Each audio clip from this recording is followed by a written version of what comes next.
So that takes us to our second movie review. Ooh, we watched 2 movies. What'd you do this week? Hashtag AMC A-list. Stop jerking off over there. Yikes. Bumblebee. Now, in the lead up to this, you said that we liked it. Yeah. So I'm going to let you go first. What I didn't like about it? What didn't you like about this movie? I feel like we're going to kind of be on the same page here, but... Let's just say my expectations weren't very high. Okay, that's fair. Neither were mine. I watched like the first 5 minutes of this How movie. could you have high expectations for this movie coming off the last like 4 Michael Bay Transformers? Well, Let me just put that I out there. liked the first one, and I was Yeah. like, oh, I'll give the second one a chance. And I was like, okay, I'm done. But no, I really didn't have high expectations, and it actually went above my expectations. How come you didn't tell me this when we left the theater? You were just like, oh, that movie was terrible. It was terrible. It was still pretty bad. You can't have it both ways. Yeah, I can. You can't be like, oh, it exceeded my expectations, but it was terrible. Good is right here, right? Good is right here. Okay. All right. My expectations were really far down there. And like the movie didn't even it was like a foot away from the good. So like it did. So that you can have it both ways. I'm a very complicated person, Jacob. Yeah, what I didn't like about the movie is this a prequel? Because you threw a bunch of stuff from the other ones and you're like, okay, I'm out. And that's what we were talking about after the movie. And then I want to know how all this ties in, I guess. It is supposed to be a prequel. But for then the record. do I really care how much it ties in? Because I don't really care too much about the other ones. I think the first Transformers is the only one I've seen in theaters besides this one. The last 3 I've watched at home. So I don't know if that's saying much, but let's just say I don't have a good track record of watching these in theaters. So that's that. I feel like I'm going to be hypocritical because I really liked how Spider-Man's story worked, but I didn't like how this one worked and how just like, I'm John Cena. I'm shooting paintballs with my buddies. Pew, pew, pew, pew. Oh, look, something's coming at us. Like the direct spot where John Cena is. I get how they tied it up. I'm like, I think they could have done that a little bit differently, I guess, if that makes any sense. They needed to add a couple layers to John Cena's character. Well, that's another thing we're going to talk about right after this. But like just the way they laid that out, and I was like, that's the reason why he didn't like Transformers. I was like, he kind of saved his life, but obviously, I understand. I didn't like that part. John Cena, unfortunately, was really bad in this movie. It was like awkward and just displaced. It actually, to me, like I said, I think we're going to agree on a lot of these. I think to me, it actually seemed like he was trying to fit that mold.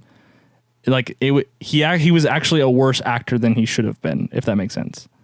like somehow, like John Cena's not a great actor. Yeah, I've heard that like he's pretty good in blockers. Yeah. He was amazing because he was like the big guy, but he was like a softie. It actually felt like he was being held back, whereas like the role that they wrote for him was actually like below John Cena's level somehow. Like the lines and the role that they gave him was like below what he was capable of. So it felt like he was playing down to the role. Like as unbelievable as that sounds, it felt like he was actually playing down to the role. I think, but maybe it's also like our mindset of John Cena now isn't like a tough guy, like the role he was supposed to play. You know what I mean? I guess. So like we kind of don't look at him that way at the moment. Like we look at him like, oh, dude, I saw Blockers, dude. You made me laugh. Like, why aren't you doing it in this movie? You're making me like cringe. Like, but most of all the cringe moments were just straight him. Yep. I agree. Like I said when we got out of the theater, like that could have been anyone. It could have been one. Literally, they could have handed us a script and been like, "We need you to say like, if you make any moves, like we're gonna shoot you down." Like I'm like, do I have to be fit in this? Like if they could have like had an out of shape guy. Like, or had John, like the original guy, like being shape, but then like, through the years, he's just out of shape now. Mm-hmm. But he's like still trying to be tough, but he's like, still, like that would have been funnier. That would have fit maybe a little bit better. But yeah, that was like another thing. Not tying in the original S7 guy. from the original movies. I think maybe having his first day on the job was like working with that Powell, and he gets out or something like that. That would have been nice, but it didn't work out, I guess. I think that's pretty much it. But yeah, I mean, those are like the big ones that took me out of it. The scene where they're going on they're driving Bumblebee and they're talking to each other, and like she's like, "Give me your shirt," and she puts it up and she goes up. I'm like, I'm not sure if that's an '80s reference or whatnot. You know what I mean? Okay. Where the shirt blows back. I'm like, oh yeah. I mean, that's like basically any like open top car. I know, but like, I didn't understand why she like asked. She could have like, get up, and like that would have been fine. Like I didn't understand that. So I'm not sure if there's an '80s reference that I'm missing from like an '80s movie. No, she like blindfolded herself. I understand that, but like I don't understand why she did it. Because to show that Bumblebee could drive the car without her. Okay. Well, she already. So she was blindfolding herself, so like she couldn't correct Bumblebee. Like Bumblebee was. I thought she already could, but like before that, she said like, "Oh yeah, he doesn't even," and then she took her hands off the wheel. So I was like, she was taking it to the next level. I thought that already. She was turning it up to 11. She was blindfolding herself. I thought she was already at 11, but like saying no. I thought that was fine enough. That was me because it was just weird. That was like the only other thing. Okay. And like maybe the diving thing. I guess I don't know. That was like the weird kind of tie into. Yeah, I never felt like I needed that. Yeah. It was short of like the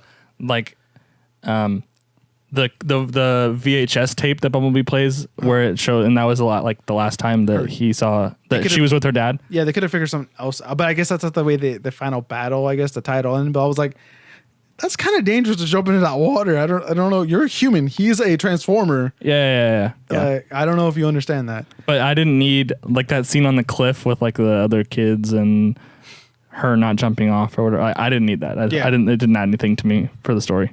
Oh yeah, I don't. And then the scenes with like the other teenagers were kind of just like, it didn't feel like she was kind of like your typical like loser girl kind of scene where she gets embarrassed. It didn't feel. It felt like it felt really forced in a way. But she played it well. But everyone else was just like, okay. But yeah, that was it. Yeah, I think Haley Steinfeld was really great. Oh, what did you not like about it? What did I not like about it? Like I said, I kind of expected that we were going to be on the same page here. John Cena could have been anyone.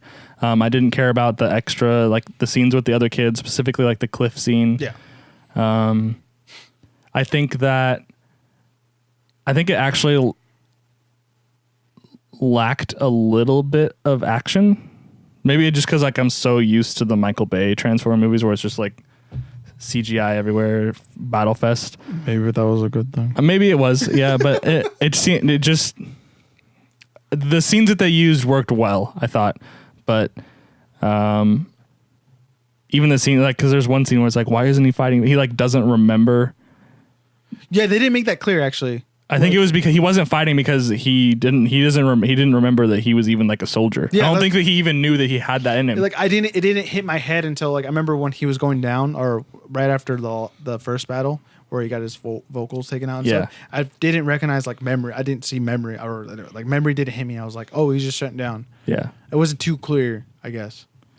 So yeah, so he like I think they were implying that like he didn't remember, and then at the end they were like beating the crap out. I was like, why isn't he fighting back? And then right before they were gonna kill him, they triggered the Transformer or they triggered the Optimus Prime, like help me, Obi-Wan Kenobi, you're my only hope sort of message thing, and then that's what triggered his memory, and his like face changes into like more of the like helmet style look. The battle yeah, whatever you want to call it.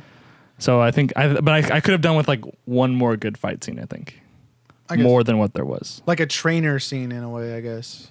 I don't know about trainer. I mean, they started off with like a big battle, like on him Cybertron. Finding out like maybe after what's it called? He triggers like the little B mode thing or the fight B mode. They're like, and then like maybe like a cannon comes out for some reason, and she's like, you can shoot that? And, like they go out to the open field and they start shooting shit and like it's like a fun action fight scene.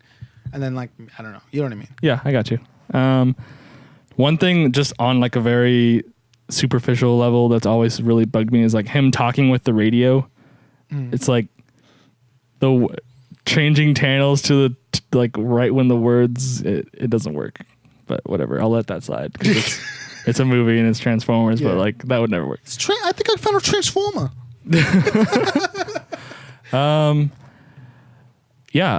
I think, like I said, I think Haley Steinfeld, things that I liked, Haley Steinfeld was really good in this movie.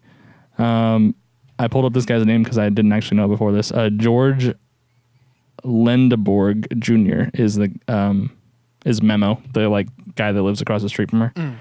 I think he did a good job. I don't think he necessarily had like a lot to work with. It kind of felt like he was just along for the ride. Like this movie is really like Haley and Bumblebee.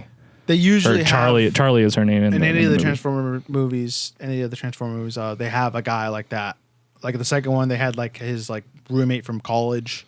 The first one was like the dude in the Chris Portman or Porter jersey. Yeah. Well, I think it was a little bit of a role reversal in that like his role was like the Megan Fox role of the original ones. Oh, I wasn't going. I was just going like to like the dorky role. Okay. I guess like I thought Haley Steinfeld was just like they just made Megan Fox the main character, and like they don't have like like you know what I mean. I guess. I don't know. You guess what I'm saying? Sure. Like he was a combination of like Shia LaBeouf's characters and like the Shia LaBeouf like side character. Okay. Like, See, I didn't take it that way. I took it as like the like love interest third wheel because like they were playing with that. Well, I think she might be a lesbian. Okay. Just the way she was like coming off. Why? She's like when he went to go hold her hand. She's like, I'm not ready for that. Like maybe she's like not opened up. I guess. No, but that wouldn't make sense in the like the whole fair scenes and all that with like the guy that she spilled the drinks on and that doesn't fit. It would have been cool if she like made out with one of those girls just for fun. Okay. Sure. Did not see that coming. Who else was in this movie? Jason Drucker played the little brother. The mom and dad scenes were kind of like they weren't as good as like the original parents, but yeah, I was alright I with guess. it. They made it work. I just think this movie really shines when it was just Charlie and Bumblebee. Like all their scenes together are really good. They did a really good job. Even when Bumblebee couldn't speak, they did a good job of like being able to communicate like what he was like trying to say or like feeling his emotional response. I think it was. This is like probably a top 3 Transformers movie for me. Yeah, I'd put like this one and the first 2 like together. Yeah. And I don't care that it connects to the other. Yeah. Like if they never make another one, I don't care. Like this movie stands alone by itself. Wow. I think that's like my problem with it too. Is like, so this is like a one-off. Like, is she gonna be back at all? Like, are we signing this bitch up for a couple more movies? I guess that it kind of has to be a one-off the way that it ended, unless they're gonna like force them back together somehow. I thought they did a good enough job to like, okay, let's get a sequel. You know what I mean? Yeah, I don't know what that would be though. Like my thing would be, like when I think what did I tell you? Like they could have made this 2 movies. I think. Yeah, I still don't know. Like I still don't know. The first movie would have been like the end of like this battle, but like instead of him driving off, it would have been her. The second one where maybe she died in the second one, and like then he gets all like he saves the day and then he just shuts down, and then that's where he ends up where Shia LaBeouf is, I guess. In a way. So you're going for like the Amazing Spider-Man 2. Yeah, I guess when Peter kills Gwen. Oh, sure. I guess. Or like she dies in the final battle. Mm-hmm. Well, I mean, Amazing Spider-Man 2 would have been. They would have had a third one, but like this one actually just has 2 movies. That's it. Like that was a goal. It didn't get canceled because it was trash. Okay. But yeah. All right. But yeah, it was a good movie. I would recommend it, just like the Spider-Man review we did too. I'm amazed that you said that you would recommend it. I wouldn't have expected that. I think I've watched enough filth in 2018 to where I'm like, this is better than that filth. I'll take it. I'll take that. Yeah, definitely good. I would recommend it. If you don't get it, that's your problem. Go watch the other ones then. But yeah, that my thing was just like puzzling on how it ended. That was like the only thing. Like I was like, are we gonna get another one, please? But yeah, the end of the timelines. They messed up with the timelines. Maybe B takes Haley Steinfeld to Cybertron. But you have to develop like a whole story to get them to that point. I don't know. They'll figure it out. This whole time you could have been in Camaro.